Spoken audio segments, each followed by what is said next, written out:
Like, was that by you, or is that more towards Tennessee?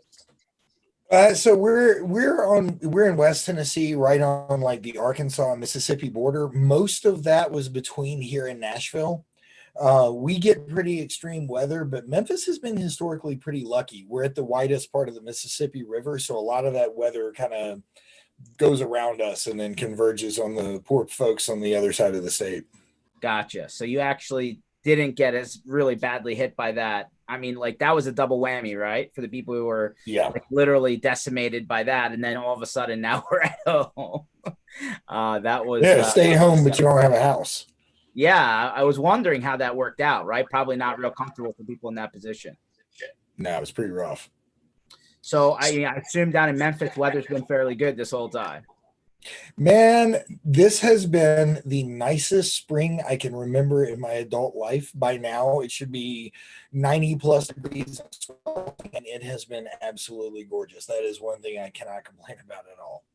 Gotcha. So how's it? How have you been dealing with lockdown time? I mean, is your state back open? Give us an idea of what the Oh surroundings look. yeah.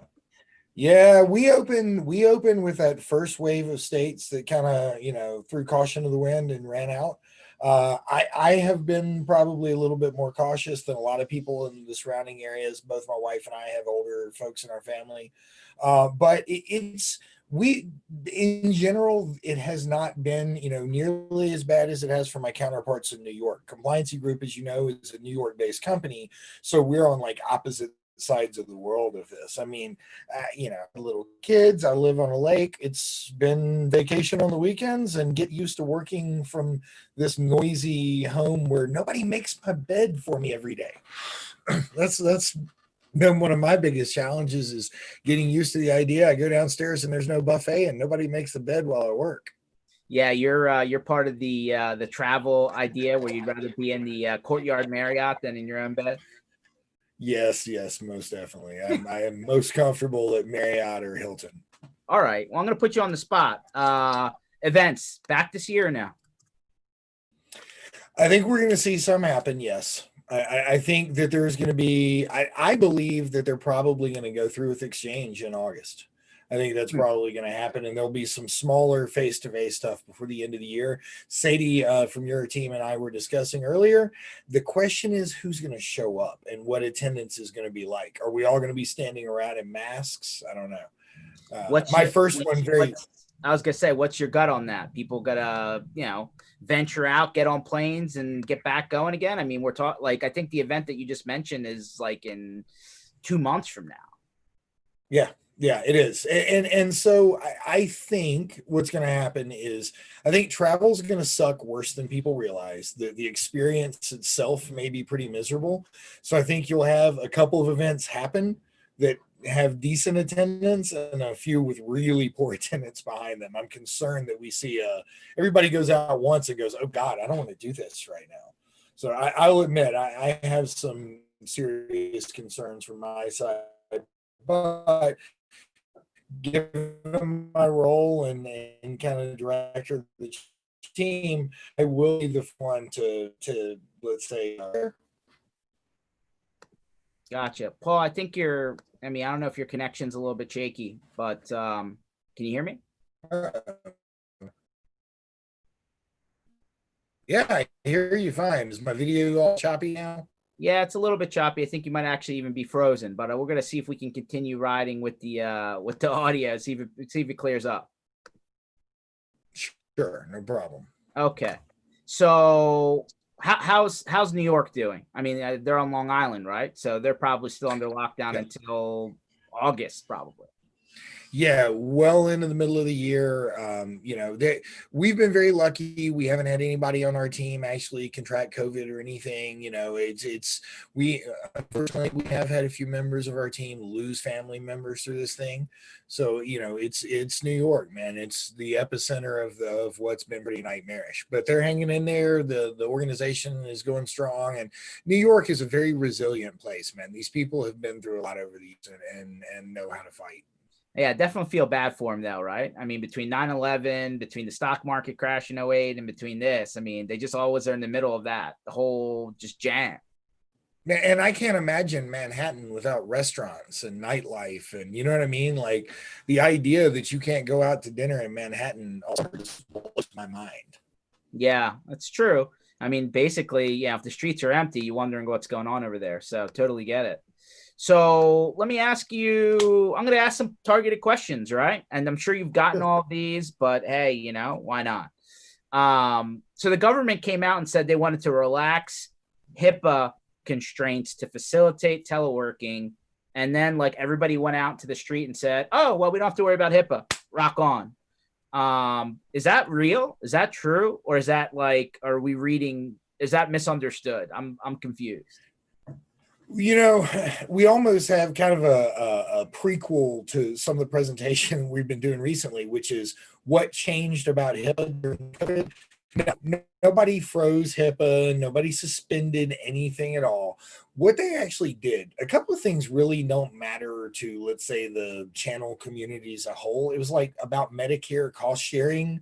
So it makes it easier to use doctors outside your plan. It makes it easier to use doctors outside your geographic region. And I, as let's call it the IT section, don't care about. Where it was interesting is that they did relax the requirement for you to have a business associate agreement on file with whatever telehealth platform you use, right? So all of a sudden, I'll pick on the one we're using today, Zoom has a HIPAA compliant version and they have a non-HIPAA compliant version. Suddenly, you could choose to do a telehealth session on the non-HIPAA compliant version. Sounds great. Sounds like it makes everything easier for everybody. But man, the reality is can and should are two wildly different things, right? I mean, So people. instead, I mean, people could be using something just as simple as FaceTime. I mean, they could be using they are. Skype. I mean, it's all over the map, right? They are, and they are. And if you look at it, what's going to happen right now? Okay, you're in a bubble where you don't get executed for this, and maybe even a million breaches. It's really going to be like after this is over, you're going to see so much data stolen and so many breaches reported that we're all going to be at a certain point, like they're going to come back with massive enforcement around what's happened. And think about it: you're a doctor. There's this poor soul in San Francisco. It was that doesn't have a doctor version that ends up on YouTube, and all his neighbors watch him talking self-harm thoughts and God knows what, right? So whether or not that doctor is going to be fined millions of bucks, he's lost at least that and probably many of his patients. So let me rewind here. So this whole relaxed, push out of telehealth requirements. That's it, right? So let's talk about that for a second. That started when, and when do you suspect that that's going to end? Like, is there a defined deadline to flipping back to the switch or what? No, that's a great question, George. It was announced almost with no fanfare, and it's not like anybody got an email telling you this happened, right? I mean, the first time we even became aware of it is the president goes on the news and says this has taken place. So, of course, we contact HHS, we get clarity. You're going to find data for they close it out tomorrow, and when we do the announcement about as undercover, like, hey, look, by the way, all that's done, you need to get back to being compliant. Will not be some massive thing where every doctor in the world is contacted and told, if you continue doing this tomorrow, you're subject to $1 million fine. It's one of the reasons we're encouraging people not to do this. Again, can and should being two different things. It's our take. You need to use a HIPAA compliant platform, period, because A, the risk to yourself, and B, who's monitoring this? Today it's fine. Tomorrow you're subject to $1 million fine. It's not worth the risk. So basically, everybody's got to keep track. Either follow social media, follow HHS. Like, there's gotta at some point there's going to be a finality to this. We don't know when. Maybe for the end of the year, maybe next year. I don't know. And they really just need to be up on it. Otherwise, they could be caught with their pants down. Correct. And again, using it today is, maybe tomorrow they change the law, you're at a little risk. If you have a breach tomorrow and they've rolled the law back 24 hours before, it's not just the breach you're going to be fined for. Now it's the platform you weren't supposed to be using and the lack of a business associate agreement. Didn't need it yesterday. Today we're back to a place where it's critical. Okay, so going back to the original question I put out there, the misnomer, right? Hey, HIPAA's on hold, wild, wild west. We'll come back to you later. Really, it was a very narrow thing that we're talking about here. The rest of the stuff that usually applies, right? Encryption and BAAs and staff training and secure password policies and all that other good, like there's multiple pieces. I'm not the expert here, you are, but all the other stuff that comes with HIPAA, that never got shut off. No, it never will. It never will. We've seen this. This isn't the first time it's happened, George. If you back up many events, Katrina as an example, where they relaxed lots of HIPAA laws because you had so many people flooding hospitals.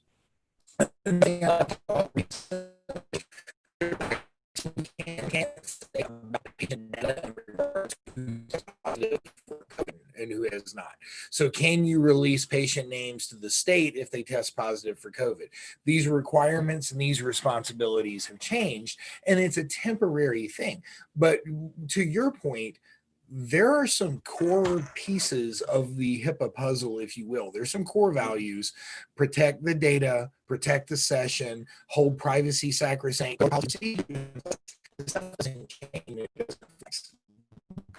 Binary, it's on, it's not off. Okay, so all of these ground rules, right? Hey, you need to be able to protect the data, protect the session, keep patient private, sessions private, right? That whole, confidentiality thing. So let me ask you this question. What about, BAAs don't last forever, right? So what happens when, and then the other concern is that what happens when the platform that you got a BAA for decides to put out something quick, right, to cover the COVID situation, and maybe you didn't realize that new functionality, that new feature, that new extension of their offering isn't covered? That's a tricky one, George. The answer, if you look at the HIPAA law, is it comes from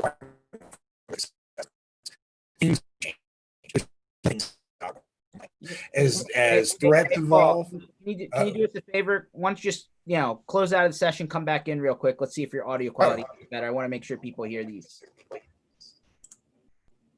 Just give us a second, everyone. I know I'm not the prettiest guy to look at, but just want to give Paul a chance to actually hear his answers, because some of this stuff is actually pretty good stuff. How's the audio quality when my video is killed? Right now, your audio quality is good. I think it's probably I'm chomping down my upstream. My neighborhood, we have had some internet issues as everyone has worked from home suddenly, and at the same time, all our kids are watching Netflix. So I'm going to try to reconnect and see if this improves. Sure. All right, let's see how this goes. All right. So let me restate the last. Where did I lose you? Go ahead and say a few words. Where did I lose you? All right. So the last question was, what happens when the platform that you have a BAA for decides to come out with quick, fast, dirty features like to, help the current situation, and now all of a sudden you think you're good, but in reality, it's a gray area. So this is where ongoing risk assessments really become important. The law is not static. It changes as threats emerge. It changes with new legislation.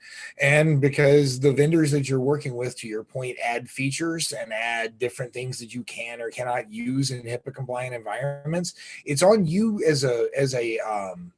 it's on you as the provider to your clients to make sure you're reviewing this stuff at least annually. That's that risk assessment piece that comes in. So to be honest with you, it's the culture of clients that you have to maintain. It's an all the time thing. That's why people use services like ours, because it's our job to try to keep our nose or ear to the ground rather, and know what's coming.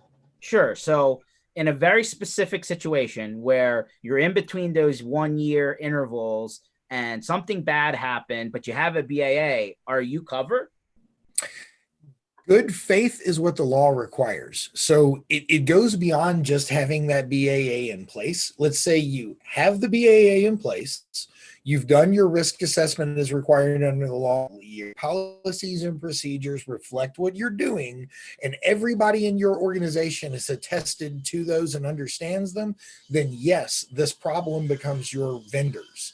Because if you and I exchange business associate agreements, I can indemnify you, you can indemnify me. We're saying your problem is yours and mine is mine. So in that case, the vendor has kind of hung you out to dry. Interesting. Well, I totally forgot to do this because we got kind of jumped right into it and I gave you a hot button question. But Paul, why don't you introduce yourself to the people that are watching, give them a little bit of your background and, how you got to what is now Compliancy Group. Sure, absolutely. So again, my name is Paul Redding. I am the Vice President of Long Titles at Compliancy Group. I come out of the MSP background, so I still own a small portion of an MSP based here in Memphis. All we did was healthcare and like Department of Defense manufacturing. So compliance and those kind of services are really what we built our business around, and we were a Compliancy Group partner. I took over the channel in September of last year, kind of joined the dark side of the force over here with you vendors. And in that role, really what I do is we talked about it, kind of the road warrior thing. I go out and work with partners and try to teach them how to monetize compliance as a solution and turn it into a business opportunity. So that's really weird. You had medical on one side and defense contracting on the other. There's like a huge difference between those two worlds. You know what's funny is actually they're pretty similar. Both are going to have regulatory compliance standards they have to follow. That's 70 or 80% policy and procedure and 20 or 30% IT. Neither one of them understands anything about that stuff at all. They're both under things like OSHA, ISO. All these standards really kind of fall into place. The irony is, to your point, I didn't recognize the similarity between them at all either. When it first happened, I came out of the manufacturing sector and thought that the only clients we had that looked like this were these factories. It was the Compliancy Group that showed me that no, a regulatory law applies to all these business sets, and if you take what you learned here and apply it elsewhere, you can do well. So are you allowed to share with us anything? What's the coolest thing that was being built by some of these manufacturers? I'm just curious. Nuclear submarines. We have my former company, their largest client. I can't name the client, but they are on the East Coast, and they have a facility that they literally construct nuclear submarines under a roof. As a matter of fact, I can say this: the building that they use to do this is the elevator shaft from Die Hard. It's one of the single largest inside structures in North America, all under one roof with no supports around it. So when you see all these crazy like falling and long shot scenes in Die Hard, it was all shot inside this what's now a submarine factory on the East Coast. Wow, it's pretty actually cool. I didn't expect that answer, but hey, I'm glad I asked now. All right, so let's zoom out. Right, you're in the MSP space. You still got a little bit of tie into the MSP. You've been through the trench. You understand the day-to-day pains. Like we didn't even really explain what a BAA was, right? I kind of asked you a couple questions, and like maybe there's people on the call that never even heard of it. I hope not, but maybe they have.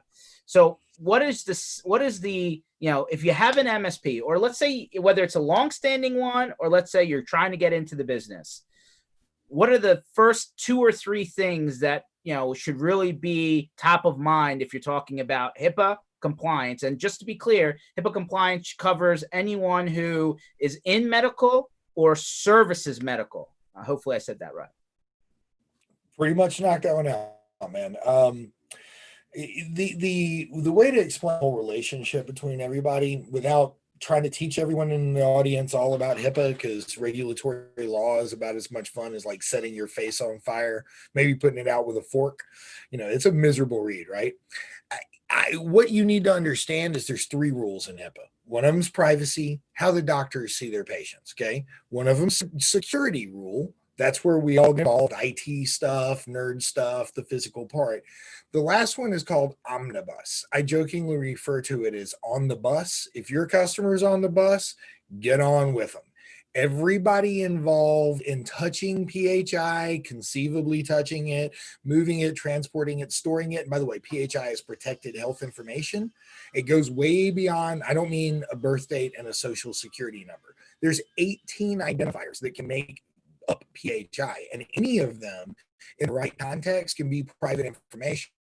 So to answer it, a business associate agreement, it's part of that omnibus rule. It changed in 2015, and by 17, it really got heavily enforced.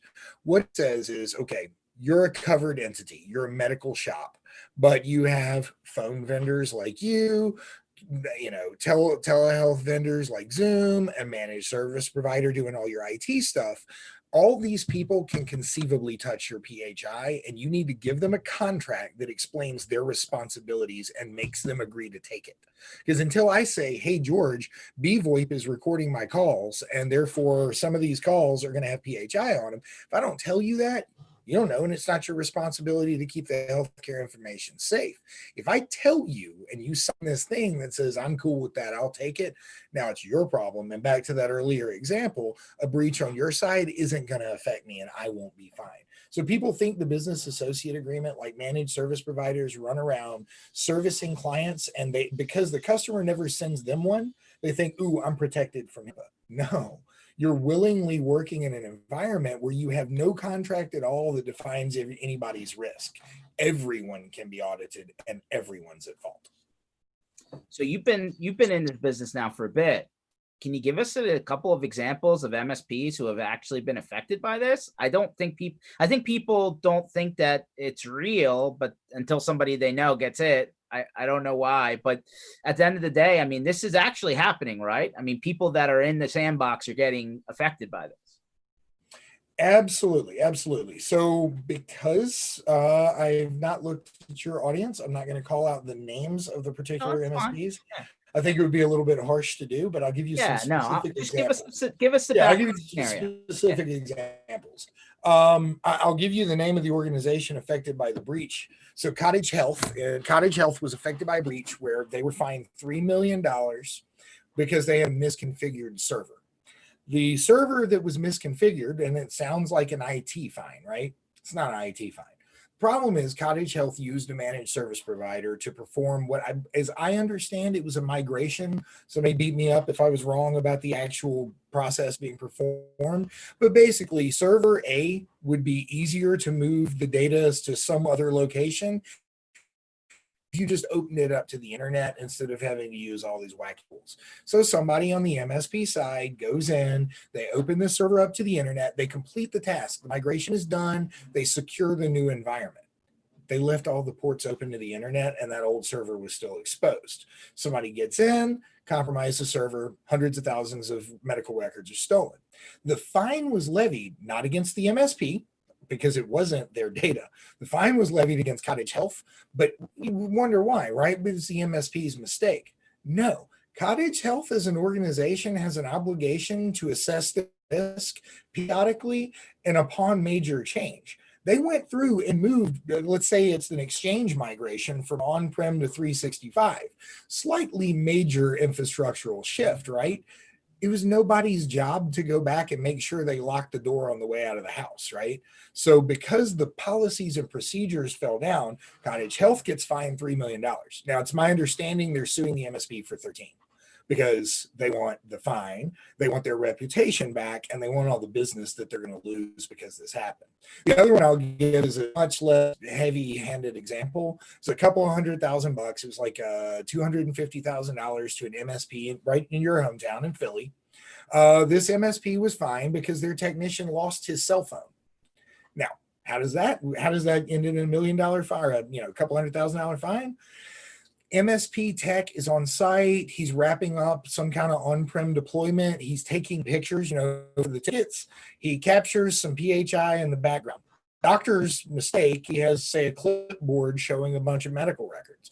Problem is that MSP didn't have a policy and procedure in place telling this guy, you don't take pictures like that in doctor's offices. You don't take pictures of the screen. You don't download data. I think he had downloaded a file or something to his phone to test this. You can't put that stuff on your phone. If they did have that policy in place, no big deal. The phone's encrypted, it's stolen, and no fine. It's not even really. Uh-oh. Paul, I think I'm losing you again, buddy. I think the last thing I The heard lack was of policies. Hey, we don't care the data. all right. Yep, I think you finally caught on. Yeah, so the last thing I heard, Paul, as you're reconnecting was it's not even really a breach. It's and then we broke up there. Yep. So it's not even really a breach. It's a lack of policy and procedure. It's an organizational failing. Okay, so let me ask you this question. What is your recommendation then, like to your point, right? Phones, mobile devices, USB sticks, like that's the stuff that people have a hard time dealing with. What's your recommendation for that category of equipment? It's the hardest thing to really handle, to be honest with you. Agreed. And I'm going to leave my video off for a minute so we can hear my response. Agreed. It's a difficult thing. So first and foremost, you have to have a policy and procedure in place for it. So it kind of like, let's talk about what happened with COVID. Everybody suddenly allowed people to go home, work from environments that they weren't securing with their IT tools, use personal devices that they weren't in play before, like using your phone for your app for your using a phone, for example, to use your EHR. All these things change. Did you adopt a bring your own device policy? Because if not, you're legally obligated to do that. If you didn't tell the customer, the employee before they could do this, and you didn't have some kind of security policy around it, you have to do that. So let's start with that as, let's say the baseline is put your policies and procedures in place. Now, to removable media, I think this is not going to be a surprise to anybody in the IT security sector. In case of removable media, try not to use it. I mean, if you have to, encrypt it.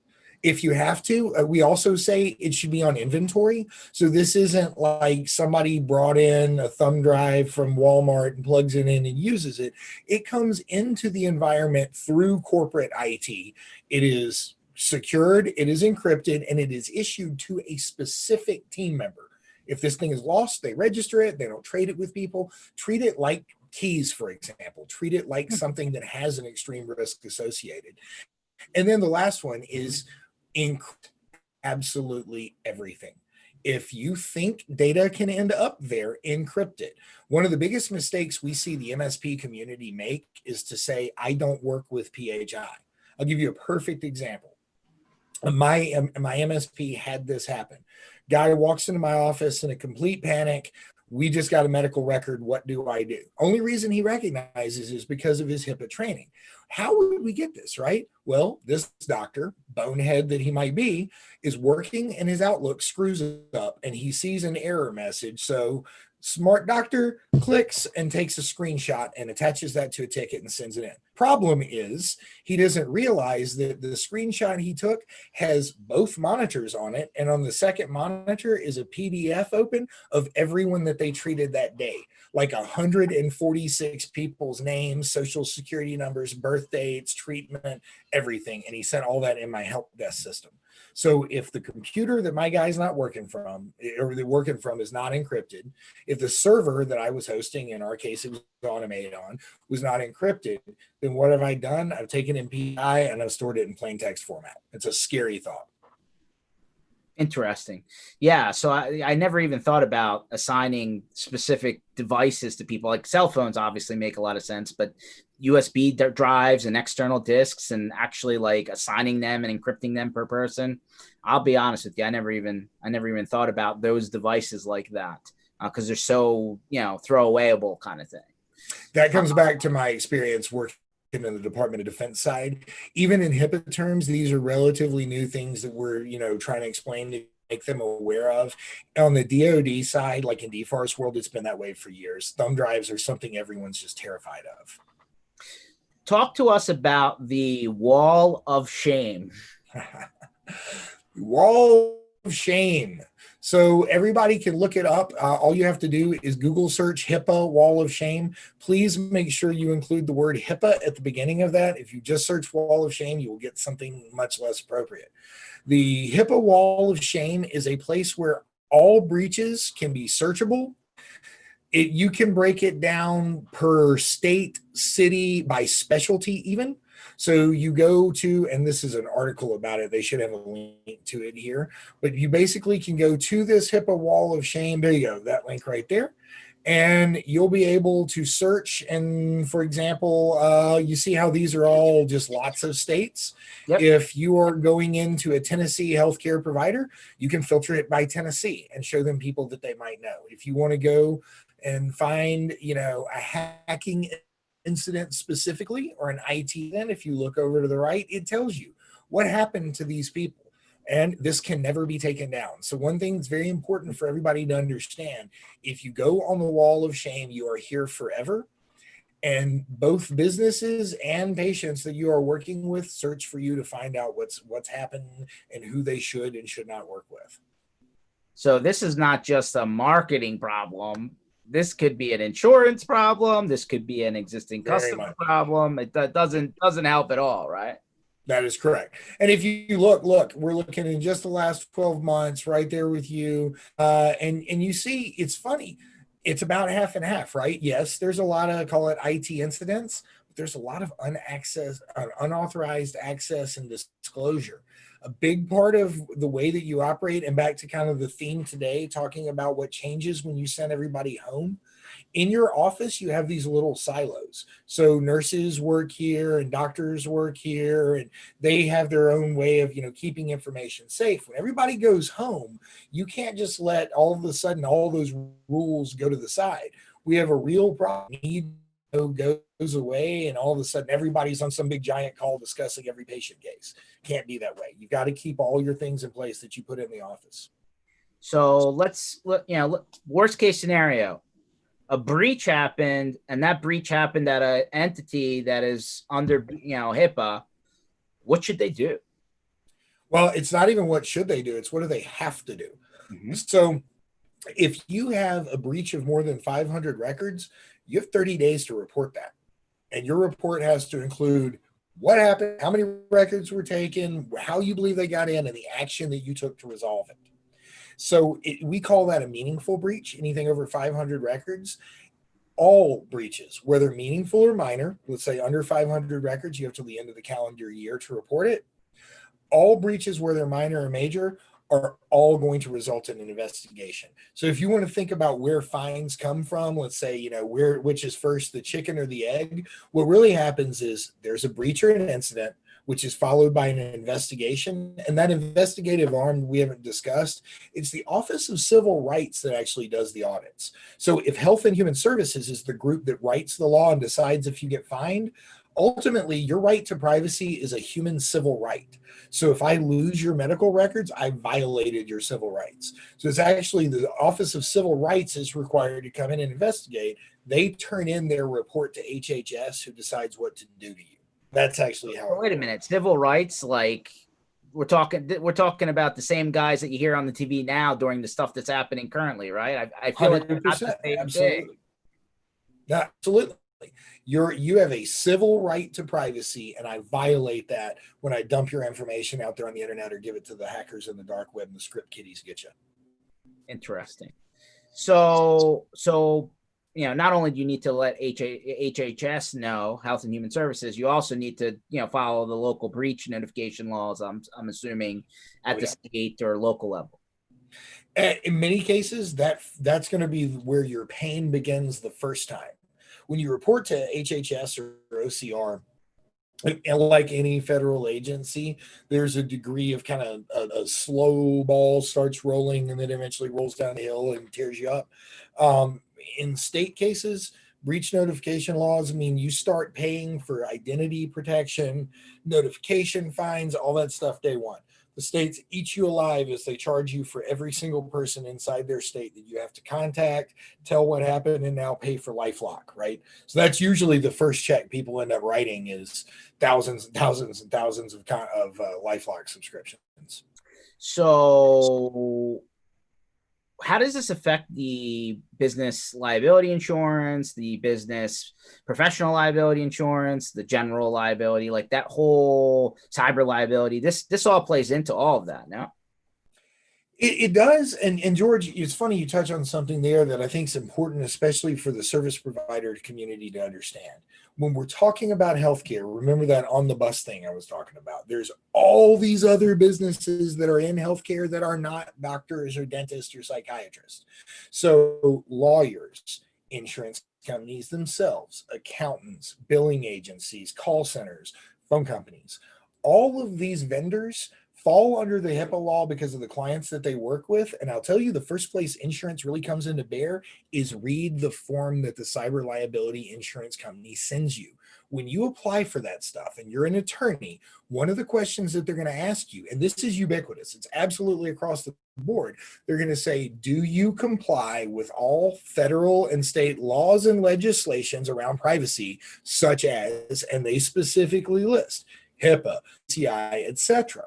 When they are doing that and you say, yeah, I want my policy, and you just kind of like mark that thing off, you know what you've done, right? You've given them a way not to pay you when you try to cash in on this policy. Mm-hmm. There's nothing an insurance company likes better than $1 million, or $1 million request. And you turn this thing in, you put in this claim, and they go, now, George, I understand you got breached because some hacker in Lithuania got into your system. We would cover that, except you said you're HIPAA compliant. So I need to see your high-tech Subtitle D privacy audit from 2019. Can you provide that for me, please? The answer no immediately shows that you lied on your form. You therefore entered into this contract like what is it? You wrongly entered into the contract. They don't have to pay, and they won't. So one of the first places it really gets you is HIPAA gives them a way not to pay you. And by the way, there is no insurance policy in the world that can pay your HIPAA fines. They're not allowed to. So you can't take an insurance policy that says, don't worry, the federal government gave you a $3 million fine, we're going to get that, any more than you can take an insurance policy that says, go ahead, rob that bank, we'll pay your bail, get you out, and make sure you don't go to jail. It doesn't work. So the fine is not insured. The work to clean up the technical issue may be, but the actual fine is not covered.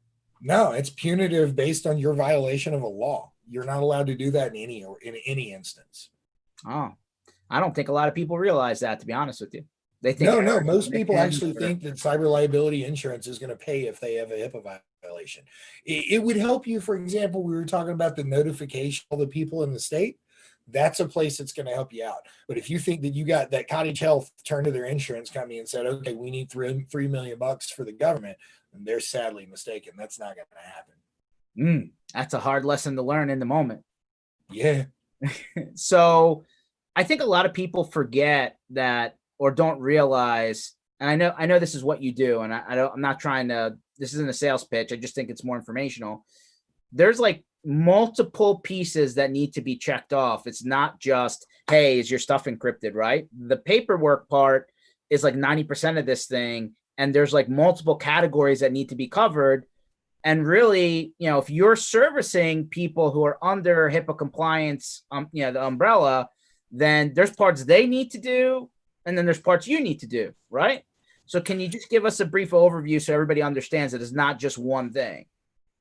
Yeah, George, actually what I'm going to do here, because I'm not going to, we've obviously established that I had some bandwidth issues. Can I share my screen just real briefly? Yeah, let me, I'll stop sharing mine. I actually want to show you guys specifically. Share when you're ready. Nah, it tells me you've got it disabled. Hold on 1 second. I can fix that. Technically. Yeah. There we go. There you go. Thank you, Sade. All right, perfect. Okay, everybody sees this. Yep. So this is what HIPAA really looks like. It is 3 rules, and I'll back it up so you see the 3 rules. So basically, the privacy rule is, like I said, it's all that stack of paperwork. We see a doctor tells who they can tell what. Everybody kind of understands that. It applies to it's why you have to be seen in the quiet private room where other people can't hear and treat you, right? The security rule, it does include the IT portion. Okay, that's it right down there. But it also includes their physical site. There's an administrative and privacy audit, and then we have the omnibus rule. So to answer your question, if you talk about the IT portion of it as a whole, in HIPAA terms, it is 1/3 of one of the rules of HIPAA. So it is roughly between 20 and 30%. It's a big section of that rule. And there are, some of the omnibuses, it only has a couple of statutes therein. But if you technically take a look at this thing, I mean, IT literally makes up 1/3 of one of the HIPAA rules. I don't think people realize that. It's like No. a very small component, really. No, the failure rate under audit is 94%. So since the inception of the HIPAA rule, 94% of businesses that have been audited have failed and been fined. I am, you know me. I think you and I both lean towards being a little cynical. Yep. I am not so cynical as to believe that 9 out of 10 people are willingly negligent, like deliberately are violating this law. The reality is when you say HIPAA, people call their IT guy and they're like, I need a firewall and antivirus. Yeah. And backups and encryption, right? That's all critical. But that is 1/3 of one of the rules. If you are not doing all of this in its entirety, then all you are doing is setting yourself up for failure. There's a difference between compliance and security. Security is risk management. Compliance is adherence to a law. Very different things. So obviously that you as the MSP servicing people who are covered by HIPAA umbrella, you need to do this yourself, right? And then your customer needs to do it themselves as well. So like, what does that really look like, right? There's all this documentation. I understand that you put the rules out here. What are the heavy lifting parts here that we're missing? If you take a look at it, and this is like how HHS defines compliance, if you look at this, find me the IT. It's just not there. It's just not there. What they're really telling you is that you as an organization train effectively, document well, communicate internally effectively, enforce your guidelines that you put in place, and respond promptly when you see something go wrong. So what they're really saying is assess the risk of your business and make sure everybody does their job. It's a function of the organization to comply. It's a function of the IT tools to assist in that. So to us, IT is a symptom of a much larger business problem. So in reality, what it really takes to apply, and I'll go ahead, I want to jump way on ahead and I'll show you kind of what it takes. We believe that ultimately at the end of the day, and here you go. That's what it takes. Here's your heavy lifting, folks. If you can do everything on this page right here, and you guys can get a copy of this at the end, I'll share it with everybody. I'll send you a link. Then you're fine. You're completely compliant. It's do all your audits, remediate everything that you find in your audits, put in all your breach notification and put in the security measures that enforce this. Your policies call out protect PHI. How are you doing it? I equate all this stuff to like showing your work in Algebra 2, right? The first time I took Algebra 2 was like the first class I ever failed in my life. My answers were right. I couldn't show my work. I skipped ahead too much. So compliance works exactly like that. As long as you'll do everything that a bunch of lawyers listed out and show your work, it's very simple. You don't have to be an IT engineer to comply. Yeah, but these check boxes have large meanings behind them. Like, I don't know what Subtitle D privacy audit looks like. I'm sure I could Google it, but I'm sure it's not one page like this is. No, and that's exactly the problem. If you take a look at this, and to answer your question, it takes an organizational shift. It takes being willing to, we call it trust but verify, right? So you have to look at everything within your organization, even the things that you think are right in the first place. Hey, look, I know my firewall's right.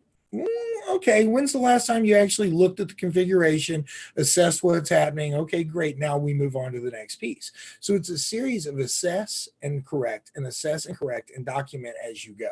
The reason there's so much weight behind these is because the law is written to apply to a single mental health professional and, like Baptist Memorial Hospitals, right?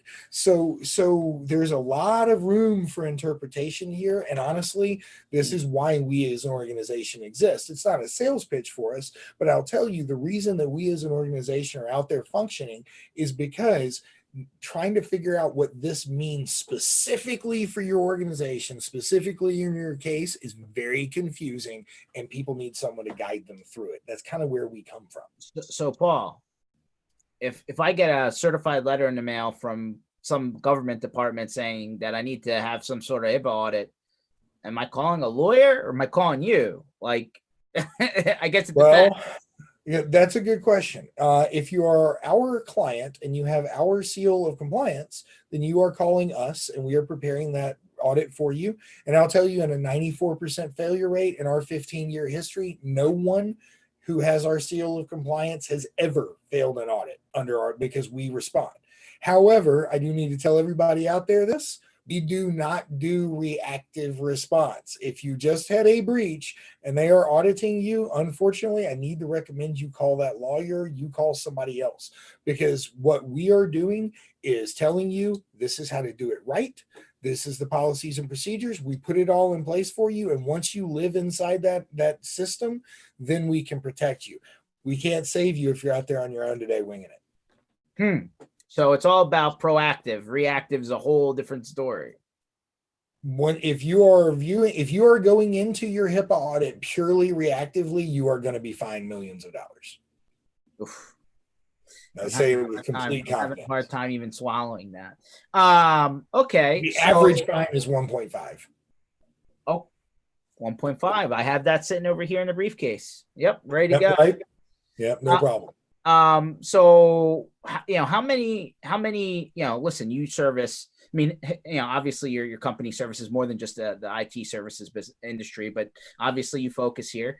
How many of these audits have you been brought into since the company's been around? I don't have an exact number. I'll tell you, I mean, on the upside, more than 50 without question. We're involved in 2 or 3 major audits at any given moment. So right now, I think we're involved in 3. And so it's an ongoing, constant thing. There may be more than that are still hanging. These things take years. It's a very slow burn. One of the audits that we were involved in is from a breach as far back as like 2015 or 16. These things, they come after you for a very long time. You're going to be defending yourself forever. There's a legal bleed and a cost associated with it. But I'd say our senior compliance officer, first of all, he was an auditor. So prior to being with Compliance Group, I have no idea how many hundreds and hundreds of audits we've done. But out of our client base, I know that at any given moment, we've got 2 or 3 live. Okay. So that's interesting. You said that somebody in your organization was on the other side of the table doing the audits against people from a government side? So yeah, he actually started originally he began as you would actually bring him in to audit you as a hospital or a very large enterprise organization. So you'd set everything up and you would pay this guy to come out of the auditing space first. He came in as like a consultant. Our service was born out of the fact that he would come in, tell you everything that was wrong, tell you what you needed to do, and a year later he would come back and you hadn't done anything. Because it takes someone moving each piece of the organization through the process, holding people accountable, making things happen, and giving you a way to do it. If all I do is go, hey, George, here's the answers to your 96 or 300 or however many questions we did, fix all this stuff, I'll be back. The odds that when I come back next year, everything here is fixed are almost non-existent. So the ongoing service you see today was a reaction to going in, auditing. I'll give you a client example. He audited LA County, 9 hospitals, 1,200 clinics. Okay, great. Here's your 10,000 problems. Next year, there's 15,000 because they didn't do anything last year, and then they've built more issues. So that's kind of the space we come out of. I see. So just to be clear, this you can't just do it once and then you're good. This is like a renewal thing. You need to do it. You said every year. HIPAA compliance is like a marathon with no finish line, and the only way to lose is to stop running. So as long as you can show my foot was there yesterday, it's here today, and it's going to be there tomorrow, and that pace is reasonable, you're doing the things that you're supposed to do, you're not actually expected to be 100% compliant. You can have a system that's out of config. You can have an issue that's taken place that you're resolving, but you have to have, in an ongoing fashion, be assessing your risk, training your employees, monitoring your policies and procedures, and implementing the security methods required. It is a never ending thing. It's a culture of compliance. I see. So can you give me an example of where somebody had something wrong and actually didn't get fined? Yeah, I'll give you a really good one. We have a client. They are actually an MSP's client, so it's two steps. So we have the service provider and then we have the client. It is a type of lab or a facility where they do medical testing, blood work, that kind of stuff. So my understanding is you generally show up here for something that's either you think you might have some kind of crazy cancer, or perhaps you might have a social something or other that you shouldn't have picked up, right? So a mother-in-law sees her son-in-law come into this facility. He ain't got cancer. So she calls her daughter and says, hey, Jim Bob over here is showing up getting tested for who knows what. Oh, Mary Sue back home freaks out, have whatever happens on the personal side go on. Long story short, in real terms, this person, the guy whose privacy is violated, reports all this to OCR and HHS, reports to the clinic for basically ratting him out. We were actually able to show, though, that the person who did this on January 10th at 10:15 a.m. read their privacy policy. She said she understood it, and then she legally attested to follow it. That organization, that very year, even though it was her 4th year working for him and she had done this every year, had reiterated to this person, you cannot do this. They threaten to fire you if you do it, and you said you understood everything that just came out of their mouth. In that situation, no fine, no corrective action to the clinic. She is civilly and legally responsible for what she did. So it's not that there wasn't a breach. It's that the clinic did everything they could. It's good faith effort. They can't make this person follow the law. It's a human choice. Very interesting. So this was a customer of the service provider. So you were really helping both companies. Was the MSP really even involved in that? Seems like a human being thing. No, not at all. Not at all. Had nothing to do with them. Cool. Nothing to do Very, with very but intriguing. by the same token, if you think about it, the client, they look great to the client because they put something in place that protected them from millions of dollars worth of fine. And in our case, that MSP is the one that brought us into the table. They're like, look, these are third party. They'll help you in the case that something goes bad. Guess what? Bad things happen to good people every day. Yep. No, that's very an interesting story. Wasn't expecting that, but it's something that probably happens more than we think about. It's just a human factor of being a human being. Paul, how do people get a hold of you and get a copy of this checklist and anything else that you want to share? Yep. So I will put this up right here. During the whole COVID crisis, we did write a new bring your own device policy and a telecommuter work from home policy. Like I said, even if the folks listening today are already our clients, if you have not gotten the new policies, your coach will be reaching out to you, but you can just download these. You guys can go in there and modify them. At least that will help your clients, adjust to having sent all these folks home. The HIPAA compliant checklist, that's that second link down there at the bottom. This is something that's a great conversation starter. If you have customers that think they're doing everything right, you don't really have to poke at them. You say, hey, what are you doing for your HIPAA compliance? They go, I thought you did that. No, I'm IT. Here, this is your list. If you would, check this thing off. And if you need help with it, we'll bring in experts to do it. And then you ask how to get a hold of me. That says info at, but we are not very creative here at Compliancy Group. We're compliance folks. So my email address is paul@compliancygroup.com. I think everybody can probably remember that one. Fair enough. I appreciate you for coming on today. I'm curious to see how many people sent people home, didn't have this new adjusted policy. And I'm wondering how many people felt that they were okay from a HIPAA compliance standpoint because it was relaxed. And I'm also wondering how many people realize that there's a lot of moving parts to this, and it doesn't take much to get into a bad position. It's like I said, that number that I always come back to at the end is, well, 24% of people get it wrong every single day, over and over and over again. So I would say that the answer is the vast majority of people are screwing this stuff up. Yeah, I probably agree with that. Just double checking to make sure there weren't any questions pending. Hold on 1 second.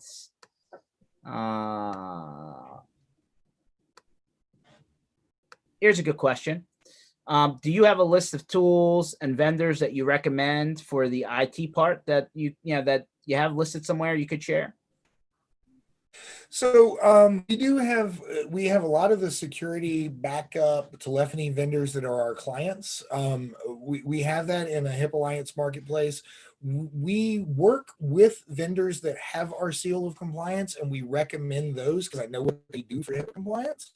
We're familiar with a lot of tools, but it's something of a closed ecosystem. So yes, we do, but it's something that as a partner we kind of share with you and we walk you through that stuff. It's in our HIP Alliance marketplace. Understand. And I know this is public being shared. If they sign up with Compliancy Group for themselves and decide down the line to offer whatever your package is to their downstream end customer, they can do it piecemeal, or do they have to do it all at once? We've got a bunch of different pricing mechanisms. We've got annual, monthly, reseller, direct, and referral. Because we come out of that direct space, we worked first with medical providers, then with telephony providers and vendors, and really the channel is about 4 years that we've actually been in this sector. So yeah, we've got a plan for you. A lot of the smaller MSPs or folks that are making a transition from VAR to MSP or reseller to MSP, a lot of times what they do is they sign up with us to get HIPAA compliant, and they just get a referral agreement because we pay referrals for anybody that we bring on board. Got it. So there's a lot of avenues depending on your situation, your size, your space. There's an option. Absolutely. Right. All right. Well, appreciate everyone for coming again. Today was Tuesday, not Thursday, but on Thursday at 1 o'clock Eastern time will be our next session of MSP Initiative. This session was recorded, so if you ever want to refer back to it, you'll find that at mspinitiative.com. And again, hope to see everyone Thursday at 1 o'clock. And Paul, I hope I'm going to see you for the end of the year, man. I'm counting on it, George. If no, I don't see anybody else by the end of the year, you and my buddy Ryan, if we can't all get together and chat again, I'm going to lose my mind. So sounds good. Take care of yourself. Thank you so much for having me, man. I really appreciate it. You got it. Appreciate you. Have a good one. Have a great day.